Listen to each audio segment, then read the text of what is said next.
Fans इतने sweet है ना यार, मैं क्या बोलूँ। लाइक इतने हद तक फैन आपको प्यार कर सकते हैं। रूही गलत बर्दाश्त नहीं करती है, नैन्सी भी गलत बर्दाश्त नहीं करती है। 2 साल में मैंने बहुत कुछ फेस किया और बहुत कुछ सीखा भी है। जब मेरे सर फटा था तब मैं अकेली थी। सबसे प्यारा बॉन्ड जूही के साथ मुझे लगता है। जो पर्सनल प्रॉब्लम, प्रोफेशनल प्रॉब्लम सभी एक दूसरे से शेयर करते हैं। हम 22-22 घंटे 20-20 घंटे शूट करते थे। उसका मूड नहीं होता तो रूम भी साफ नहीं करती है, फिर मुझे साफ करना पड़ता है। जब मैं बहुत गुस्सा हो जाती हूँ तो मुझे समझाती है। लेकिन हार हमेशा हंसता रहता है और चीज़ों को बहुत लाइट रखने की कोशिश करता है। कभी कभी परेशान भी करता है बहुत। Hi, this is Nancy Roy, you are watching me on Bazooka. Hello.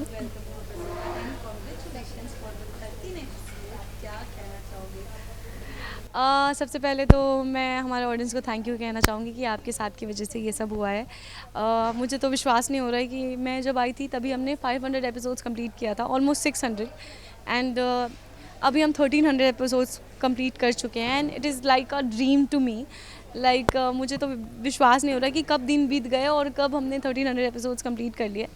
But बहुत खुशी महसूस हो रही है अंदर से, इतनी ज़्यादा कि शायद मैं बता नहीं पाऊँगी, पर बहुत अच्छा लग रहा है। बट नैन्सी, हमने एक चीज़ देखी, जब भी कोई शो में लीड आता है तो काफ़ी ऑडियंस उस किरदार को जल्दी एक्सेप्ट नहीं करती। बट द वे आपकी और नहार की एंट्री, फैंस ने उतना प्यार दिया, उस जो टीआरपी वन पे मुश्किल से कभी टूटते आई होगी, वरना फिर से वन पे क्या कहना चाहोगे? वो किरदार को दे रहा है, फैंस को इतना अपने तरफ रखा कि वो कहीं और नहीं जा रहे, कैसा मोमेंट लगता है? मुझे लगता है हमारी स्टोरी बहुत इंपॉर्टेंट है। हमारे प्रोड्यूसर्स ने जैसे हमारे शो को बांध के रखा, जैसे संभाल के रखा, और जैसे केमिस्ट्री मेरे और नाहर की दिखाई, और जैसे शायद हमने बखूबी उसको परफॉर्म करके दिया, शायद इसी वजह से ऑडियंस हमसे कनेक्ट हो गई, बहुत जल्दी कनेक्ट हो गई।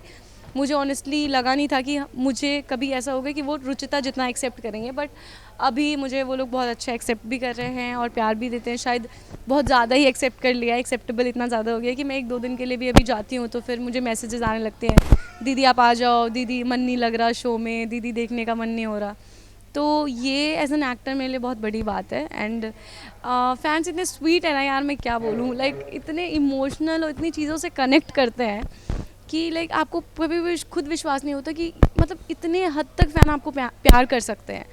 मतलब कुछ कुछ फैंस तो ऐसे होते हैं जो हमें अपना फैमिली समझते हैं, अपनी ज़िंदगी से इतना रिलेट करते हैं कि हमसे अपनी चीज़ें, मतलब मैंने कभी कभी मैसेज पढ़ती हूँ तो वो अपनी पर्सनल चीज़ें लिखते हैं, दीदी ऐसा ऐसा ऐसा ऐसा हम आपसे बात करना चाहते हैं, मेरा ड्रीम है आपसे बात करना।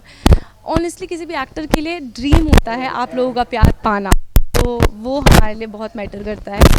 शायद 1300 एपिसोड्स हम आपके प्यार और सपोर्ट की वजह से हुआ है, और ऐसे ही आप हमें प्यार देते रहिए, क्योंकि अगर आप यहाँ होते तो हाँ शायद हम यहाँ नहीं होते। बट अगर नैन्सी की बात करें तो रूही हो, चाहे फिर उनको एकदम बोलते हैं ना इंडियन से वेस्टर्न में आते हुए देखा है, कौन सा सबसे ज़्यादा प्यारा किरदार आपको? मुझे लगता है ऑनेस्टी एंड सच्चाई। रूही में सच्चाई है, नैन्सी में भी सच्चाई है। ऑनेस्टी, रूही बहुत ऑनेस्ट है, नैन्सी भी ऑनेस्ट है। ऑल्सो रूही गलत बर्दाश्त नहीं करती है, नैन्सी भी गलत बर्दाश्त नहीं करती है, तो ये सारी चीज़ें रूही में सिमिलर है। रूही का कैरेक्टर जैसा घरेलू है, मैं एक्चुअली अपने घर पे भी थोड़ी वैसी घरेलू हूँ, तो मुझे कहीं ना कहीं रूही से बहुत कनेक्टिविटी फील होती है। भले ही मैं बाहर थोड़ी स्ट्रिक्ट हूँ, थोड़ी रूड हूँ, बाकी लोगों को लगता भी होगा कि मैं रूड हूँ, मैं हूँ भी थोड़ी सी, लेकिन जैसी मैं घर पे हूँ मुझे लगता है मैं बिल्कुल रूही जैसी हूँ, थोड़ी सी शांत एंड थोड़ी सी मैच्योर। सो ओके, बट अगर मैं बात करूँ इस, जैसे कि हमने देखा है कि सबसे ज़्यादा चोट हो या वो भी सबसे ज़्यादा आपको लगी है, कैसे अगर वो चीज़ें अगर आप नोटिस करते हो तो कैसा फील होता है? मुझे तो लगता है 2 साल में मेरे साथ 2 इंसिडेंट हो गए हैं, तीसरे साल में खाटू जी ना करे कुछ ऐसा हो, लेकिन 2 साल में मैंने बहुत कुछ फेस किया और बहुत कुछ सीखा भी है। जब मेरा सर फटा था तब मैं अकेले थी एंड अकेले मैंने सारी चीज़ें मैनेज की। उसके बाद मुझे हैंड पे अभी सर्जरी हो गई थी जिसको मैंने ट्रीटमेंट करवाई, फिर मैंने वो सारी चीज़ें भी खुद अकेले मैनेज की। सो मुझे लगता है मैं डे बाय डे और स्ट्रॉन्ग बनती जा रही हूँ इन चीज़ों की वजह से, जो मुझे और स्ट्रेंथ देता है और हिम्मत देता है। So everything happens for a good reason. बाकी जो कास्ट है, इतने अच्छे प्यारे कास्ट है, उनसे सबसे ज़्यादा प्यारा बॉन्ड किससे बना है अभी सबसे प्यारा बॉन्ड जूही के साथ मुझे लगता है, यहीं बैठी हुई है, उधर देख रही है। तक? क्योंकि हम साथ रहते भी हैं और मुझे लगता है हम दोनों अपने जो पर्सनल प्रॉब्लम, प्रोफेशनल प्रॉब्लम सभी एक दूसरे से शेयर करते हैं। ऑल्सो जब हम रूम में बैठते हैं तो हम जो भी हमारे दिल में बात होती है वो भी एक दूसरे से शेयर करते हैं, तो बहुत हल्का महसूस होता है जब आपके पास जनरली कोई शेयर करने वाला हो। ऑल्सो हमने बहुत सारी चीज़ें यहाँ पर चेंज करवाई हैं, जैसे कि रूटीन थोड़ा हमने यहाँ पे ठीक करवाया, क्योंकि पहले तो हम 22-22 घंटे 20-20 घंटे शूट करते थे, पर अभी वो सारी चीज़ें बहुत अच्छी हो गई है, जस्ट बिकॉज कि हमने बहुत वैसा थोड़ा लाइक चीज़ें ठीक करने की कोशिश की और वो हो भी गया है। लेकिन सबसे अच्छा बॉन्ड तो जूही के साथ ही है। वेल बॉन्ड की बात हो चुके तो ऑफ कोर्स हमें जानना चाहूँगी एक बेस्ट चीज़ एक अनोइंग चीज़। ऑफ कोर्स एक साथ रहते तो ज़्यादा अच्छा होता होगा, क्या कहना चाहोगे? जूही के बारे में सबसे अनोइंग चीज़, जब मैं सोती हूँ तो फ़ोन पे बात करती है कभी कभी, जो बहुत अनोइंग है। और कभी कभी जब वो चिड़चिड़ी सी रहती है तब लाइट वाइट भी ऑन कर देती है। कभी कभी जब उसका मूड नहीं होता तो रूम भी साफ़ नहीं करती है, फिर मुझे साफ़ करना पड़ता है। That's it.